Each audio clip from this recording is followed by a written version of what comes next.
7h39, estamos de volta com o Manhã no Ar. Fica atento ao horário para não perder o seu compromisso do dia.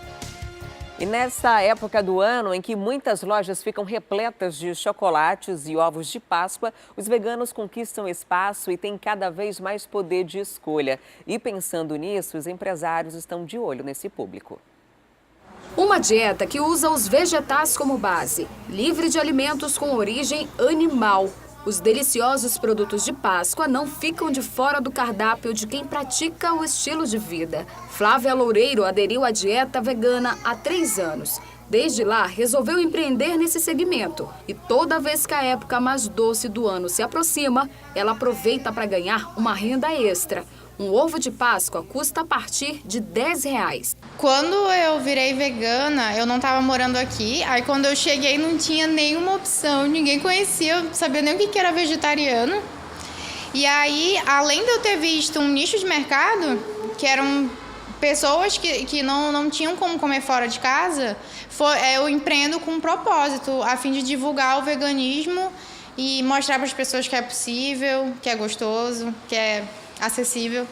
Ela conta que o cardápio é democrático, não se limita aos veganos. Pessoas com sensibilidade a tipos de alimentação também são atendidas. Tem muita gente que é intolerante à lactose, por exemplo, mães que têm filhos intolerantes à lactose, ou até mesmo pessoas que gostam de variar a alimentação, que querem ter uma opção diferente. Segundo a Sociedade Vegetariana no Brasil, o setor teve crescimento de 40% em relação ao ano passado. Para você ter uma ideia, mais de 200 produtos foram criados para atender o público vegano. Como, por exemplo, esse ovo de chocolate aqui. Ele tem castanha do Brasil, leite de coco e paçoca.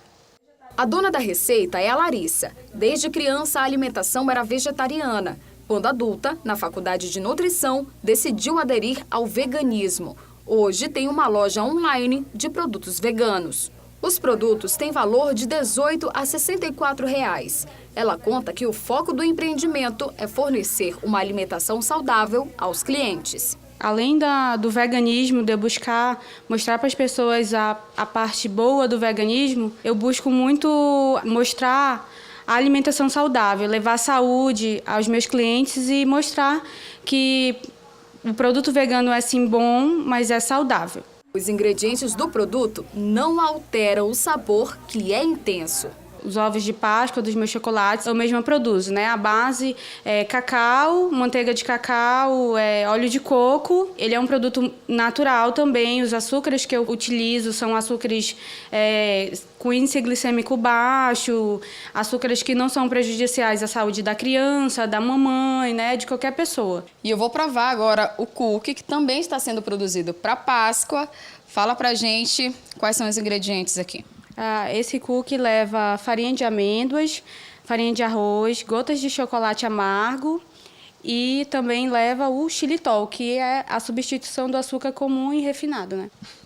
O sabor não tem tanta diferença do produto normal, industrializado, que a gente encontra no comércio. E vou falar uma coisa para vocês. É até mais gostoso. Diversas opções que atendem um estilo de vida. Nesta Páscoa, ninguém vai ficar de fora na hora de comer um delicioso chocolate. E olha só que bacana, 2 amazonenses estão embarcando para La Plata, na Argentina, para representar o Amazonas em um congresso de arquitetura. Elas vão falar sobre os prédios históricos de Manaus da Belle Époque. O centro de Manaus abriga hoje o maior número de prédios históricos aqui da capital. E foi andando pelas ruas que estas 2 amigas enxergaram a oportunidade de participar de um congresso de arquitetura em La Plata, na Argentina. Nós vamos para a cidade justamente para apresentar o nosso artigo. Nesse artigo nós falamos justamente da questão do patrimônio histórico. Então a gente enfatiza algumas edificações da cidade de Manaus, justamente por conta da inserção de portugueses, espanhóis aqui na cidade. Símbolos do auge da borracha, os palacetes e casarões centenários de Manaus ajudam a contar um pouquinho do que foi uma das épocas mais ricas da cidade. Alguns prédios, como o Palacete Provincial, foram preservados, mas nem todos receberam esse mesmo cuidado. E é por causa disso que o artigo quer chamar a atenção. A importância de se preservar a questão do patrimônio histórico não vai muito além da materialidade do edifício histórico. Quando se trata de patrimônio histórico, se trata também da memória coletiva, da memória das pessoas da época. Então, é isso que a gente tenta resgatar. Mas, para essa viagem acontecer, os desafios ainda são grandes. Além de dominar o espanhol, as amigas precisam de ajuda para custear os 5 dias no Congresso. Quem puder nos apoiar e está nos ajudando, a gente tem a passagem, mas ainda falta um pouco de custo para hospedagem e a parte de alimentação e translado lá, que pesquisamos e vimos que tem um custo bem maior do que imaginávamos. Então, a gente quer o apoio do pessoal aí de casa para estar nos ajudando a realizar esse sonho, não só pessoal como profissional, mas também desenvolver um pouco a cidade lá fora, mostrar um pouco da nossa raiz aqui dentro. Muito bacana, né? Esse projeto poderia ter tido financiamento público, mas já que não tem, a sua ajuda faz bastante diferença para essas meninas. O contato, se você tiver interesse em ajudar a essa viagem, o da Vanessa é o seguinte, anota aí, 99353-1314, 99353-1314. O número da Kedma é o 994-16-8236, 994-16-8236. E agora vamos falar de futebol. Hoje tem final do segundo turno do Campeonato Amazonense. Manaus e Nacional se enfrentam por uma vaga na final do campeonato. As equipes entram em campo com ausências importantes. De um lado, muita concentração. Já do outro, o clima era diferente. Ontem foi dia de alinhar as equipes. Nacional e Manaus treinaram no mesmo horário, no mesmo bairro, mas em campos separados, é claro.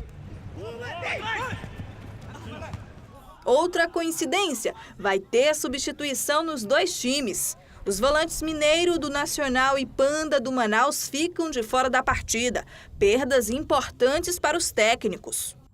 A desvantagem, ela não é como tem muita gente pregando, porque nós temos a desvantagem de ter uma vitória a menos, né, de ter 25 pontos, eles têm 29, mas em compensação nós temos um ataque mais positivo do campeonato. Uma coisa compensa a outra. Eu acho que são 2 equipes que se equivalem. Vai ganhar aquela que aproveitar oportunidades, que eu acho que vão ser poucas no jogo. E para isso a gente estuda, o treinador adversário estuda, para que a gente dentro de campo possa transformar esses estudos em uma boa partida, uma boa performance. Acho que é um jogo que não tem favorito, é um jogo de 2 boas equipes, que tanto o Nacional quanto o Manaus cresceram muito de produção no segundo turno. Então, assim, é um jogo sem favorito e a gente vai tentar fazer um bom jogo para conseguir a nossa classificação para a grande final. A disputa tem exigido dos jogadores muito treino e concentração. Eu estou trabalhando já há um bom tempo, fico feliz de estar recebendo a oportunidade e espero contribuir à altura. E dos técnicos, motivação e boas táticas. O jogo é decisivo para o Nacional. A vitória leva o time direto para a fase final do Amazonense e ainda garante legenda para os próximos torneios. A vantagem está com o Manaus. O empate já garante vitória. Apesar disso, aqui não tem moleza. Como desde o início da temporada, né, a gente está com uma grande responsabilidade, né? Nós, eu, Milton, Saul, Naná, né, nosso treinador de goleiro, a gente focou no objetivo, ser um dos goleiros menos vazados ou ser o goleiro menos vazado dessa competição, né? E sei que lá do outro lado tem grandes jogadores, né? Muitos já trabalharam comigo, né? Quero desejar boa sorte para eles também, né? E amanhã que seja decidido ali dentro de campo, né? Com lealdade, que vençam o melhor. O jogo será às 8 da noite no Estádio da Colina. E como a Catiane Moura falou, o Manaus joga pelo empate, né? Tem essa vantagem. Essa partida acontece às 8 horas da noite, lá no Estádio da Colina. A Tamires Cler continua ao vivo com a gente, vai trazer mais informações desse jogão que promete, né, Tamires? É um jogo muito decisivo para todas as 2 equipes, que pode levar uma delas à grande final do Amazonense. Pois é, né? Leva a grande final da Amazonense e ainda garante que em 2020 vai ter um calendário repleto de jogos, vai garantir um calendário nacional, que todos os times, na verdade, esperam. Mas olha, não vai ter moleza para nenhum dos dois. Não tem nem como a gente dizer quem realmente tem uma vantagem, porque apesar do Manaus realmente ser o líder da competição, o Nacional tem o maior número de gols. Eles fizeram 29 gols ao longo da competição, isso com um jogo a menos. O Manaus tem 28 gols, mas tem, claro, um jogo a mais, então teve a oportunidade de fazer mais gols, né? E teve ainda a goleada do Manaus contra o Iranduba. Eles fizeram 5 gols em cima do Iranduba. Mas o Nacional tem uma grande vantagem, que é o técnico. Imagina, Aderbal Lana, a gente já conhece ele. Ao longo dos anos, ele vem mostrando que é realmente um grande técnico. Conhece como poucos o futebol amazonense. E isso já garante ao Nacional uma grande vantagem. Já deu grandes vitórias também para o Leão. Já levou times aqui de Manaus também a elevar o jogo, né? Inclusive a títulos, enfim, realmente é um grande treinador. Mas claro que o Wellington Fajardo, que está à frente do Manaus, não fica atrás, apesar de ser novato, desde que assumiu o time, desde que assumiu a posição de técnico do Manaus, perdeu um jogo só, ou seja, teve muitas vitórias.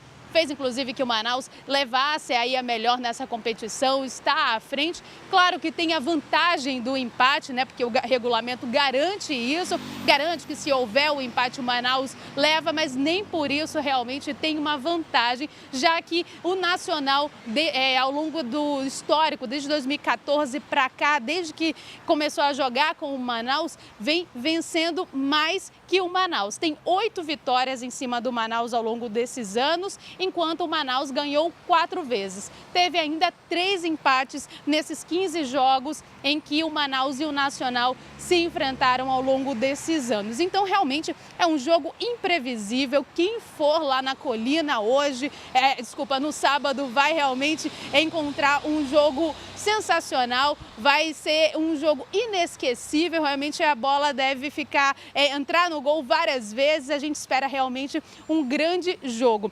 Quem quiser ir assistir o jogo, na quarta-feira, vai ser R$20 a inteira e vai ser R$10 a meia. E claro que você pode acompanhar, né, pelas nossas redes sociais, todas as nossas... a Rede Calderaro de Comunicação sempre está muito envolvida com o time. Inclusive, a Adriane acompanha muito o futebol amazonense, entende, inclusive, bem mais do que eu, está bem mais por dentro, sempre está lá todos os sábados no campo. E aí, Adriane, o que você tem percebido dos times ao longo desses jogos? É realmente uma competição que promete, né? Olha, antes de falar dos jogos, vou falar de você primeiro. A Tamires, além de boa jogadora de futebol, está comentando super bem, né? Para quem não sabe, a Tamires joga aqui no time da RCC. No nosso time, eu estou suspensa temporariamente por motivos de gravidez, mas em breve a gente volta. Agora é o seguinte, essa partida ela é bastante importante porque a gente vai conhecer quem vai disputar o campeonato na final. A gente tem, inclusive, a tabela que mostra aí os números desses dois times, de que forma que eles chegam na final. Eu acredito que o Manaus, por jogar pelo empate, tem essa vantagem e está com uma trajetória muito boa, está surfando aí numa sequência de 10 jogos sem perder desde o retorno, desde o primeiro turno. E no segundo turno não perdeu nenhuma partida. A gente está olhando agora a tabela que mostra que o Manaus tem 30 pontos. Tem a melhor trajetória aqui do Campeonato Amazonense de Futebol, seguido do Nacional. A diferença é de 5 pontos entre os dois, uma vitória e 2 empates, né? É a principal diferença aí desses dois times. Em compensação, quando a gente chega ali no saldo de gols, os gols pró, a gente tem uma vantagem que vai para o Nacional, uma diferença de 1 gol. Muito obrigada, Tamires, pelas informações. Ótimo dia para você. E a gente vai ficando por aqui. Eu desejo para você de casa um excelente dia. Vale lembrar sobre esse Campeonato Amazonense de Futebol o seguinte: se o Manaus conseguir essa classificação no jogo de hoje à noite, vai enfrentar o Fast Club nas outras 2 partidas, que a gente vai transmitir, inclusive, no sábado. No primeiro sábado, a primeira final e no sábado seguinte, a segunda final. Se o Manaus conseguir vencer o Fast Clube, vai ser tricampeão amazonense. Quebrar um jejum de 20 anos, né? Porque há 20 anos não tem um time que vence 3 campeonatos seguidos. A última vez foi São Raimundo em 97, 98 e 99. Mas para isso, o Manaus precisa primeiro passar pelo Nacional. Hoje à noite a gente vai trazer todos os detalhes dessa partida amanhã para você. Eu fico por aqui desejando para você um excelente dia. Fique com Deus. Tá vindo aí o Fala Brasil com as notícias do Brasil e do mundo. Logo em seguida vem o Hoje em Dia e o Alô Amazonas. Um ótimo dia para você e a gente se encontra amanhã, bem cedinho, a partir das 6 horas. E eu, claro, vou estar te esperando. Até lá.